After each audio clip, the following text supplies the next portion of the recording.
You're listening to the _Transformation podcast, your practical guide to business transformation. Welcome to episode 4 of the _Transformation podcast. My name's Jason West. And my name's Joe Ailes. And together we're the founders of _. Now, transformation initiatives require changes to processes, people, and systems. And if the wholesale replacement of systems is in scope, it can be all too easy to become overly focused on the tech, especially if you're running a procurement process to select Tier 1 cloud ERP or HCM technology. So that's systems like Oracle Cloud ERP, SAP S/4HANA, SuccessFactors and Workday. These are really big, complex systems that cost millions and have a really profound impact on how your business operates. So it's easy to become fixated on technology requirements and really forget about the people and the process aspects of transformation as you're scoping out your program. So with the pressure to select the right technology partner, how do you ensure you don't become fixated on the technology? What's the best way to approach that, Joe? Good question, Jason. I think really the organization needs to sort of understand its capability requirements in the absolute broadest sense. So do we have the right people with the right skills, with the right capabilities? Are our processes right? Absolutely, is technology take us in the right direction? But ultimately, what we need to understand is what's the business ultimately trying to achieve? Yeah. And are our people, processes, and tools aligned to achieve that? Yes, and I think there's a piece when you look at the people, it's not just their competencies, their skills, how they're structured. It's what's the culture we want to have in the future, not just what we have today. So how is that going to change, and what's the requirement to change it? So it's very easy to become very fixated on just looking at technology requirements. But what's the best way to approach this kind of broad view of capability? So these people, process, and technology requirements. Yeah, actually, one of the techniques actually we have adopted with our clients in the projects we've worked on is one of the first things we need to do is understand what's the taxonomy that the organization is using to determine how it works across its sort of various functions. So how is the organization attempting to execute their P2P procurement to pay processes, order to cash processes, their hire to retire processes? Yeah. And making sure actually in a global organization, is there commonality around that? So actually getting to the bottom of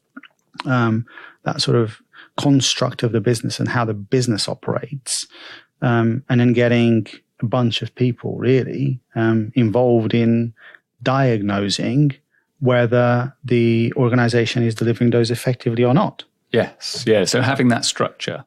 Yeah. So and actually having perhaps an external structure on looking at your processes, especially if you are a global organization and you might have different processes in different countries. Having that external taxonomy to make sure that you're covering all the bases. That even if things are different in one place to the other, you've got a common language to talk about your requirements in that kind of structured way. That's been quite useful. It has. It just sort of removes a lot of that angst about, in my organization, in my business unit, we do it this way. It actually takes away that noise and allows the organization to then focus on, okay, do we have the capability in our business to execute this process or this activity, whether it's strategic and process in its broadest sense, right? It's not a transactional process. It can be, developing business strategy. Yeah.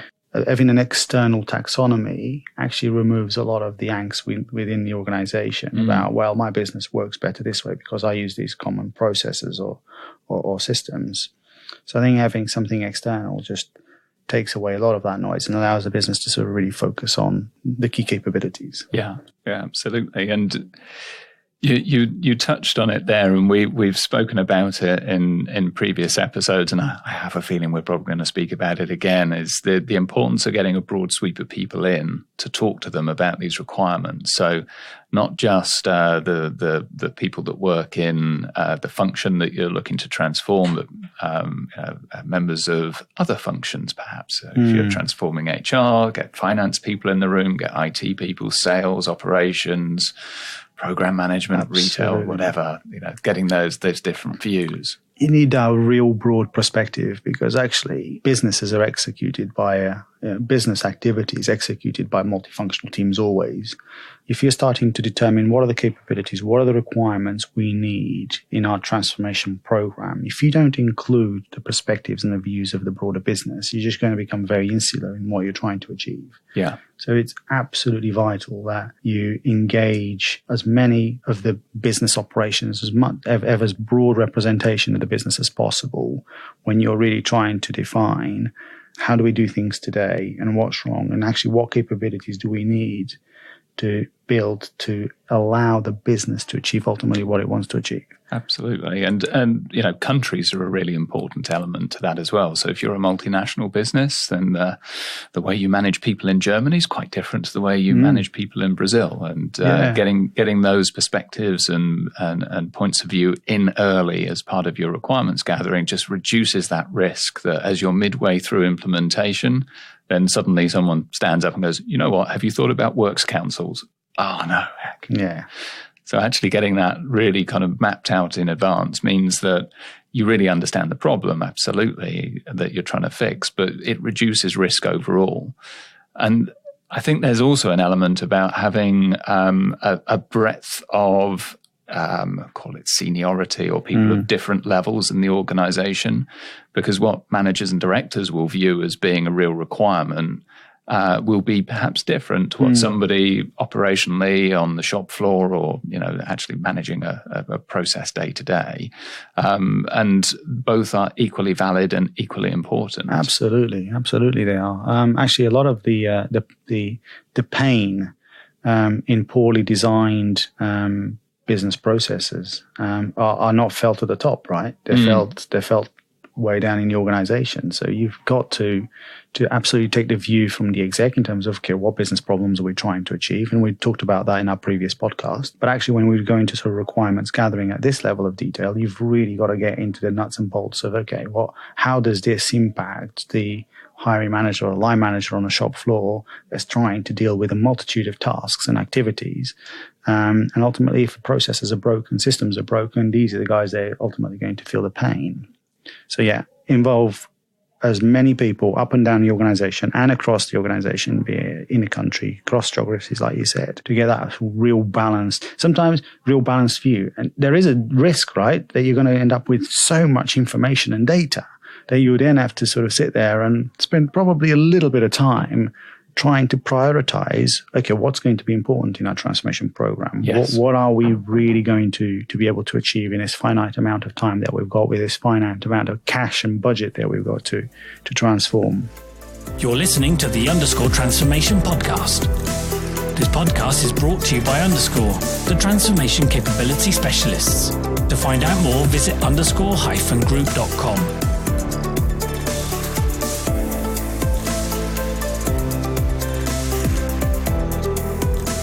And I think that's a really good point, because you actually want to go really broad. You want to have that problem. You want to have as many issues, requirements, you want the biggest possible set of data that you can, and then push it through a filtering.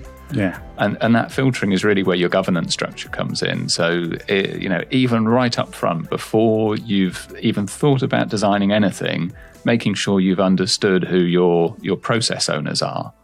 So they're the people that are going to review these requirements, and they're going to make a set of decisions about what we actually take on, because not every requirement is valid. Yeah. Absolutely capture it, write it down, but then make a conscious decision right up front about, are we going to accept this into scope or not, and document it ideally. If you possibly can, because you're making real design decisions to a degree just by deciding what requirements you're going to accept in and out of scope. By the time you're making those decisions, you probably need to have thought through, well, what's our vision? What objectives are we trying to meet? What are our design principles? So there is that kind of interplay between absolute gather the requirements, but the point where you're starting to filter them, you need to have done an element of design thinking already, and at least you've got those kind of vision objectives and design principles in place. So when we think about those requirements, I think one of the things that can often get missed is that this is what's driving your program, or what should be driving your program. So the real needs of the business, the customer of your function is absolutely central to what it is you're trying to deliver. So linking the requirements with that clear line of sight through to the ultimate business benefits that you're going to deliver, that go into your business case, that you commit to the exec as you ask them for however 10, 20, 30 million pounds, dollars, yen, whatever. Probably not yen. Might not go very far. Whatever that amount of money is, that you've got those clear benefits that you can then track backwards to a requirement. It says, we're doing this thing, whatever this new system, process, change in people structure is going to be, for these reasons, because it's going to deliver this benefit. And that tracks all the way back to these workshops that we ran with this group of people that said, this is really important. And we pushed it through a governance process. They signed it off. The exec steerco signed it off. And that's why we're doing it. Absolutely. It brings clarity to what the program's trying to achieve. Yeah. It removes ambiguity. Yes. And actually, if you do this right, if you do the requirements capture right, if you describe what capabilities you're going to create or develop on the back of this transformation program, in projects, there's scope creep is a major problem in programs, because once you've got a transformation engine, a project team with a vehicle to design and deliver something, organizations are quite quick to sort of come in with, wouldn't it be great if we could also do this? Yes. Having this done well up front allows you to sort of structure your program in a way that says, no, this is what the program's trying to achieve. Any changes to that, which absolutely there'll be changes to that to what you set out to design. Ultimately there'll be changes along the way, but it just provides you that sort of structure, documented decisions about what am I going to do. Yeah. And then if you come in halfway through the program with some new thinking, because the business will evolve, these projects are sometimes 2 years, last 2 years, yes, and the world changes a lot in that time. And naturally things change. So it just gives you that bit of structure, documented decisions, etc., about this is what we said we were going to do. By all means, we could do X, Y, and Z, but are we going to compromise anything that we said we were going to do? Yeah. It is really, really key. And again, we've noticed organizations not paying enough attention to this and fall foul of it. So anyone listening to this should really sort of take note of and about how important it is to have this group of people help you define what solutions you need to develop in your transformation project. Absolutely. And your requirements are alive. They evolve over time, and that's fine. Yeah. But they have to be documented, and you have to control what you're taking in and out of scope, and really document those decisions as you move your scope around. And we've seen that a lot in certain organizations that kind of use the word agility or agile to basically mean, well, we're just not going to write anything down. Yes, it's not what it's meant to. It's not what its purpose. Not really how it's meant to work, and tends to become a bit of a problem when you get to testing. The other thing that we've seen, and some watch outs for the program sponsors out there, is where you have one organization or one team that are scoping out your program, and then you have another team running the implementation. And that's not unusual to see that. The capabilities that you need to implement a transformation aren't necessarily the same as you'll need to scope it out. The scoping is very much about understanding a problem, designing high-level solutions, building business cases, building coalitions. It's about selling a vision inside the organization. The implementation is very much delivering on that. It's making sure things happen in the right order and the program gets delivered on time, on budget, and the benefits get delivered. But there's fewer people in the market that have the capability to scope a program as there are to deliver them.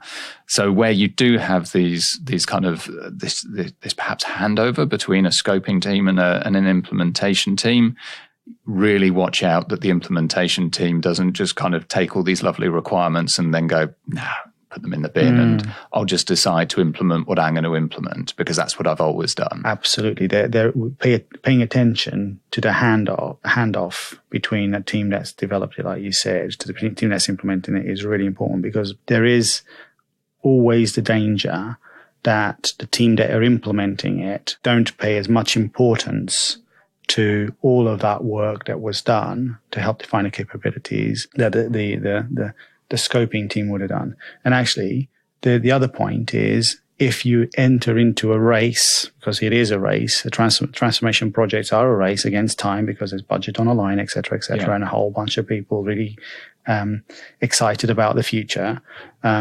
More often than not, organizations are faced with challenges around cost of the program and burn rate of the program, and start making decisions about taking things out of scope. Yes. That were fundamental requirement in terms of capability at the outset. So you end up with a situation where, well, let's take this piece out of scope, but actually you shouldn't take that out of scope. It was so fundamental to the business case decision for this investment. So sponsors really need to pay attention to the transition. The other thing that we also need to be mindful of, sponsors out there, is if a new sponsor joins, again, projects last over 2 years sometimes, long programs. And I think we've spoken about this in previous episodes as well. A new sponsor comes in, a new CFO, a new CHRO joins the organization. Don't just take for granted in terms of what it is that we're trying to deliver today. Actually go back to see what was the absolute original requirement to see and do the alignment piece. Are we delivering what we said we were going to deliver before my time? Yeah. So make sure that you do that reconciliation, because ultimately you end up with delivering a transformation program. The last thing you want to do is rock up to the organization and say, hey, ta-da, there's a transformation program that I've executed. Yeah. And the people that were involved in the very beginning of the project turning around to you and said, okay, this is all well and good, but it's not doing what we had set out to do at the very beginning. Yes, yeah. So where a transformation program could easily have 600-700, over 1,000 capability requirements that it's managing as part of its scope, because that's changes to systems, people, policy, process, policy, work instructions, right down to that level. How detailed do you think a program sponsor needs to get into that list of hundreds of requirements? I mean, the sponsors will hate me for saying this, but no, they don't have to get into the depths of it, but they have to have a real clear view as to what is this transformation going to actually deliver? Yeah. What are the products that we're going to get out of this transformation? Out of this transformation, we're going to come up with a set of new hire to retire processes. Our target operating model is going to change. We are going to implement a new bit of kit, new bit of technology that will allow the organization to do more self-service activity. There's going to be more. We're going to digitalize our processes a lot more. We are going to change policy A, B, and C. We are going to change the culture of the organization by doing X, Y, and Z. So they have to be very, very clear about these are the products, these are the outcomes we are going to get from all of this capability stuff that we're going to have to deliver. Yeah, absolutely. So if we think about kind of key messages and takeaways, it's engage the business. Ask for advice, input, help as broadly as possible. Absolutely. Write it down. Yes, capture, consolidate your requirements, Make a set of decisions about which ones you're going to bring in and out of scope. Are you going to accept them all? Which ones are you going to bring in? Actually use those requirements as a live, living, breathing document to manage the direction and scope of your overall change. Really don't rush into solution design. actually understand what you're trying to change first before you get to designing stuff. Use your requirements as you test. So does this thing meet the requirements that we captured? And then ultimately measure it during your benefits realization. And if you do have different teams involved in scoping and implementation, make sure the implementation team fully get to grips with the detail, absolute detail of the requirements, and they commit to delivering against those. And as a sponsor, you need to get into some of this detail. Yeah. Not all of it, but you need to be across it. And you've got to absolutely trust your team that you put onto this program, that they're going to be across the detail and they're going to deliver what they say they're going to deliver. Yeah. And one final point as a watch out. Don't defend what you do today. When you have these workshops, if you have any individuals making comments or criticizing the way things are working, don't defend it. Use it as an opportunity to allow people to air their views, their voice. You genuinely hear what they have to say. Genuinely hear and listen to what they have to say. May not necessarily agree with it, but don't defend it, because it just it doesn't set the right tone for these requirements workshops. Absolutely, or requirements doesn't set the right tone for the requirements gathering. So next week, we look at how you prepare for change during the scoping phase, and the fact that actually you need to do work on preparing to change as part of the scoping phase. So we hope that you found this episode useful, and we'd love to hear your feedback. So please contact the show via our WhatsApp group or via our website, _group.com. And if you enjoyed the episode, please remember to like and subscribe via your favorite podcast directory. This podcast was brought to you by _, the transformation capability specialists.